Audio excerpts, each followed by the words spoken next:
If you get the dealer to modify your brand new car before you take delivery of it, does that avoid any scenario in which you trash your factory warranty? That's next.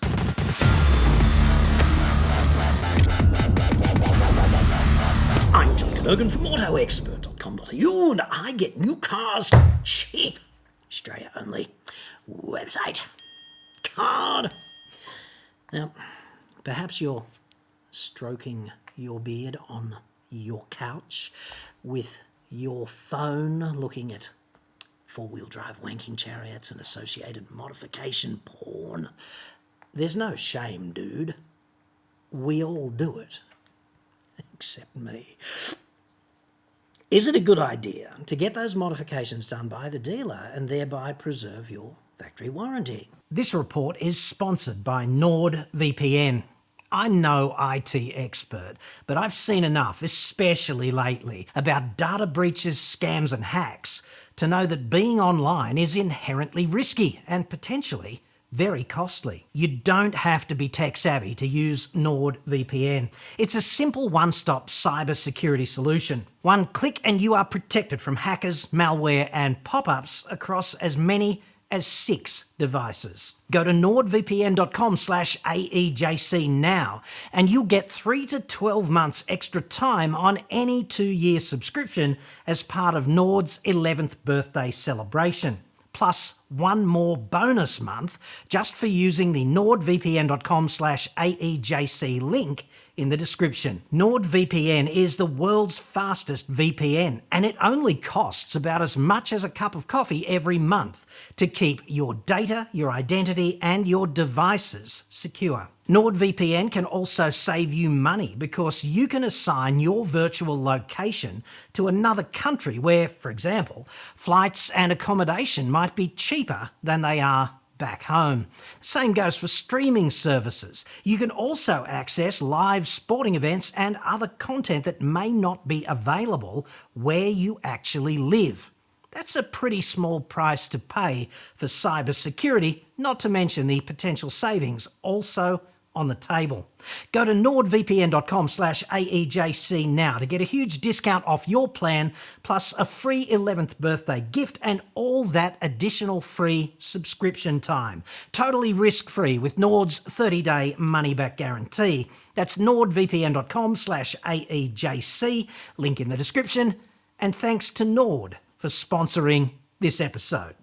Dude, I get this question all the time, like it never ends. It's people who don't even own the vehicle yet planning the modifications, which is frankly not how you're supposed to do that. So I'm not going to humiliate this particular dude because that would be unfair. There'd be everyone else out there wondering why I didn't humiliate them at the same time. But I do want to share this question with you, and you can ask yourself in that, stroking of the facial hair way, whether or not you're in this position. Note your review on the Pajero Sport, and it is a vehicle that meets most of my wants. Room capability, super select 4WD, reliability value. I'd like to know if you have any experience negotiating with a dealer to install any power chip mod in a new vehicle and still have the factory warranty. There seems to be many such plug-in type power tune chips, some seemingly offering warranties covering the car, such as the Torque Power Module Plus. Okay, here's the thing. If you modify the engine, so if you chip it or tune it or change something about it, something fundamental, you will trash your factory warranty. Like, you have to appreciate that the dealer is an independent retailer. The dealer might be a Mitsubishi dealer, but they're not Mitsubishi Motors Australia Limited, right? And the warranty attaches to MAL, Mitsubishi Motors Australia Limited. They're going to be the arbiters of that. So irrespective of who oversees the modification, who retails the vehicle to you, If Mitsubishi notices a critical modification to a car, such as a modification to the engine, and then there is a related failure that can be traced back or can be attributed to that modification, such as transmission shits itself or engine shits itself, something of that nature, then your factory warranty will no longer apply to that vehicle. You might have consumer law entitlements for which the dealer is answerable, but the dealer, he's there as the facilitator of this stuff. He's going to go to Mitsubishi, and if Mitsubishi sends someone out and they go, nah, mate, that's been modified, we're not covering that, then that's that. And then if the chip supplier looks at the modification and goes, well, that failure is not attributable to our chip, then you're going to be in this position where the dealer wants to brush you, and both of the people, organisations upstream from the dealer, want to brush the dealer and say, no, not our problem, but it's your problem. You're the owner of the vehicle, you need it fixed, and you're trying to negotiate or wrangle a solution from three entities that are far more powerful than you, with deeper pockets to brush you than you. So let's say your transmission goes poopy in its trousers and you're in this position. It's a $15,000 retail price repair bill. The chip manufacturer, the rechipping, retuning service provider, whatever, says, nah, that's not down to our chip. That's a manufacturing defect with that shitty engine. And the manufacturer says, you modified your engine. It broke. That's not on us.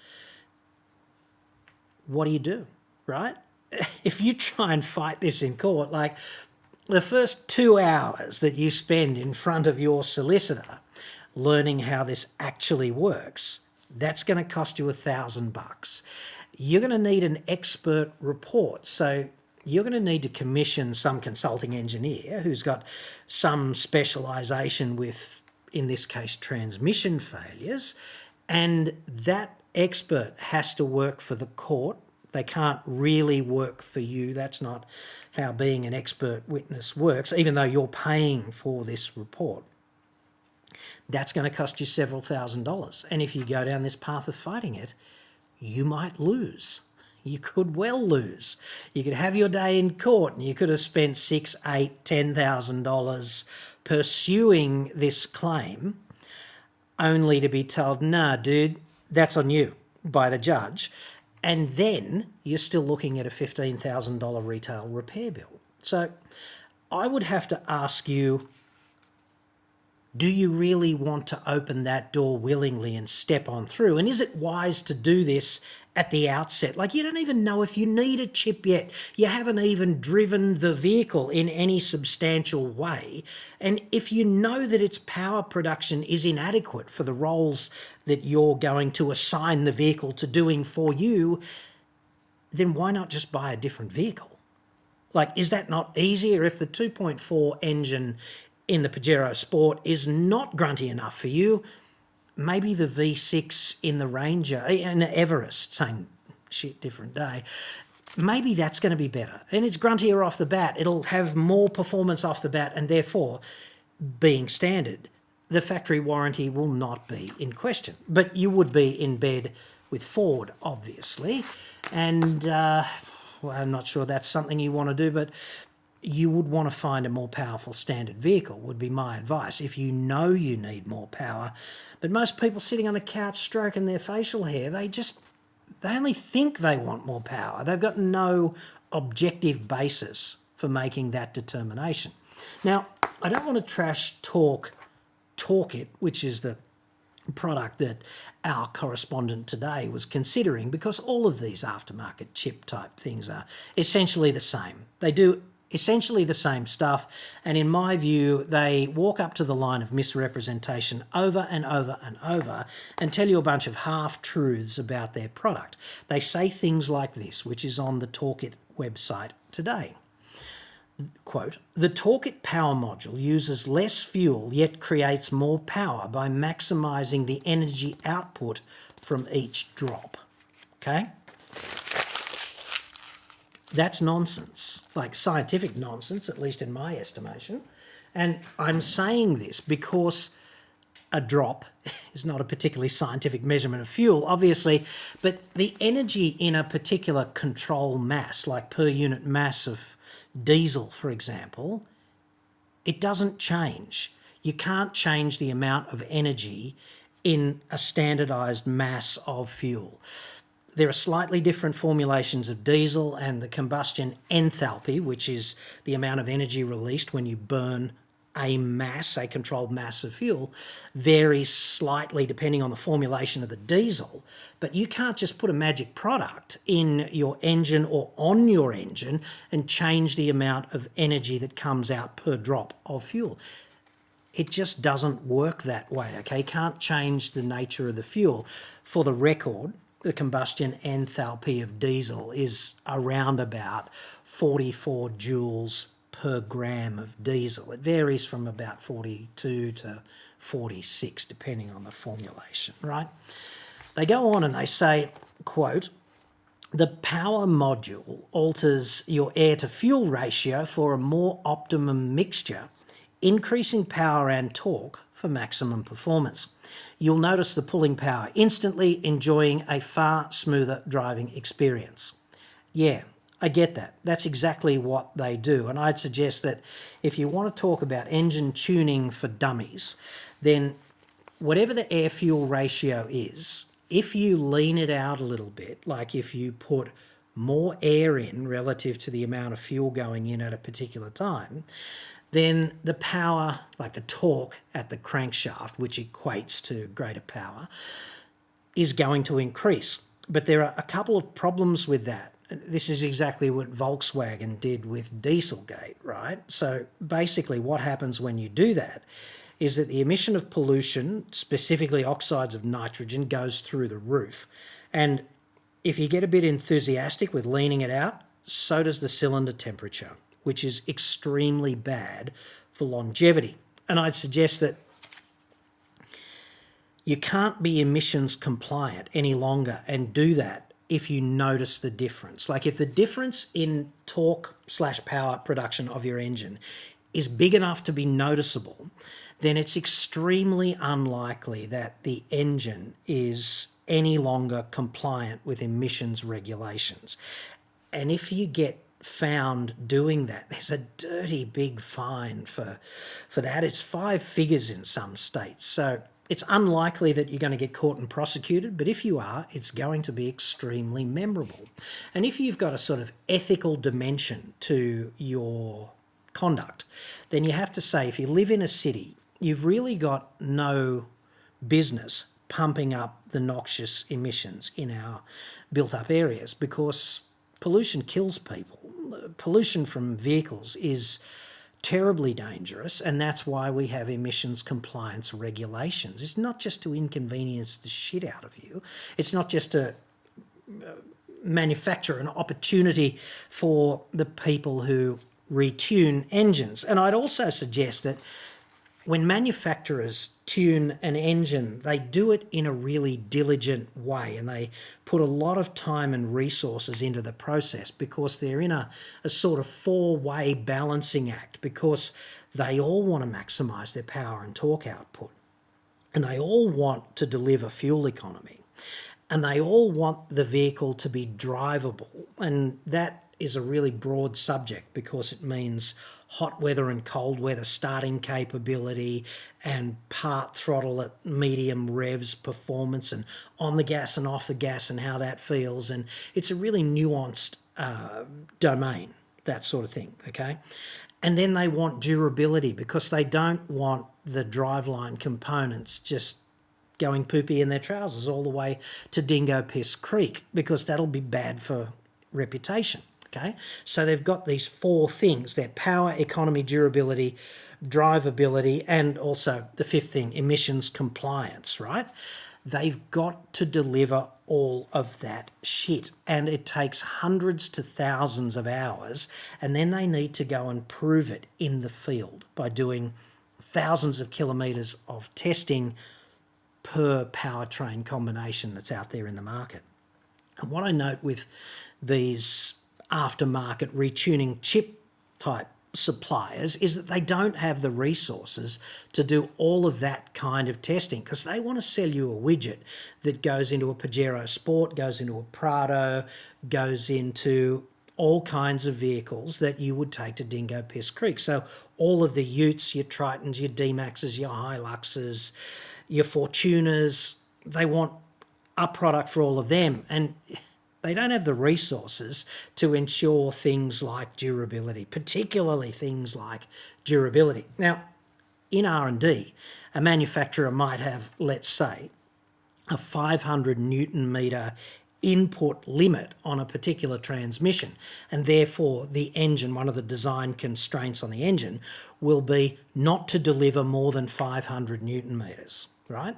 So if you take that vehicle and you put it in the aftermarket, whatever, in the hands of some aftermarket retuning type, it will be fairly easy to get more than 500 Newton metres. But in some situations, typically towing a big heavy caravan at 100 k's an hour up a hill in a high gear, it's likely to overstress the transmission, which will either break it or reduce its service life, or just cook the oil sooner than the service interval, thus damaging it incrementally over time, blah, blah, blah. So I note that there are no statements on the websites of most of these aftermarket chip manufacturers about emissions compliance, durability testing, and frankly, they're not going to cover you if your engine shits itself, and the manufacturer certainly won't.